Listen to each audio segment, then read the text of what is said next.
प्रचंड ग्रीष्म प्रवाह जनजीवन अस्तव्यस्त होता बेले केन्द्रापड़ा जिला राजकनिका और आली ब्लॉक रे पानीय जल संकट दिनकू दिन उत्कट हेउथिबा देखिबाकू मिलुछि। केउठी नलकूप अचल तो केउठी नलकूपरू बाहरुछि दूषित हलदिया पानी।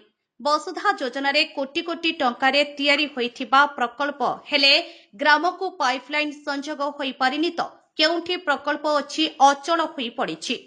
ए चित्र हेउछि राजकनिका ब्लॉक अंतर्गत अब्दुलपुर पंचायत आहमदपुर ग्रामर 150 रुध परिवार पानी पाई दहगंज हेउछंती। पानी पाई कोटी कोटी टंका खर्च हेउछि हेले फल शून्य। एने ग्रामवासी धारणा रे बसिछंती। तेबे एने राजकनिका वीडियो पचारिबारु से कार्य आसंता कालिठू खूब शीघ्र आरंभ हेबो बोली प्रतिश्रुति देउथिले। पानी 2 वर्ष 3 वर्ष ला मिलुनी। पानी जो मिलुची से गोलिया पी हो नहीं। पंचायत सरपंच कहला सरपंच किसी बुझु नहीं। आम कॉलेज रोड रु जाए कॉलेज रु पानी आणुचु। आमको पानी किसी मिलला नहीं। खरा दिन रे आम मरिमु परिकी।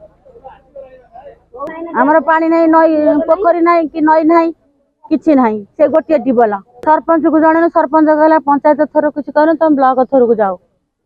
ब्लॉक सेठी भी कहले सरपंच भी बुझिला नहीं ब्लॉक वाला भी बुझिले नहीं। आम पानी पाउन बोली बाध्य बसी पानी समस्या आमर ट्यूबवेल नहीं पंचायत ट्यूबवेल आम पानी खाऊँ। पंचायत ट्यूबवेल पानी भी भल नुह। आम बहुत बाटर पानी पाई आउछु। सरपंच आम कथा किसी बुझु नहीं ना पाटिया पानी दौना बंद कर अध बाटर आम कि ना सार आम नई नाल कि आमर ना आम ये पानी समस्या आम बहीचु।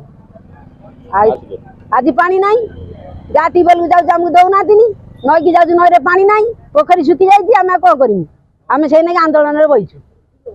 आम ट्यूबवेल चाहूँ आम ट्यूबवेल दरकार टिया पानी दरकार। ये विषय में खबर पाइछु अब्दुलपुर अहमदपुर मते ट्यूबवेल समस्या थिला सेठी हमें ट्यूबवेल रिपेयरिंग करूछु। सेठी मते गोटे प्रधान पड़ा को लागि कि दुर्गादेवी पड़ा अछि सेठी भी तंकर अभियोग थिला सेटा आज काम चली। आ गोटे अहमदपुर कॉलेज आड़ को जो रास्ताटा अछि सेठी जो किछि लोक अछन पानी पाउन को अभियोग करछन मैं सरपंच सहित आज डाकी कथा हेछु। आसंता काली को सेठी मटेरियल पड़ी काम खूब शीघ्र आरंभ हो। Bureau report nexus Odisha news.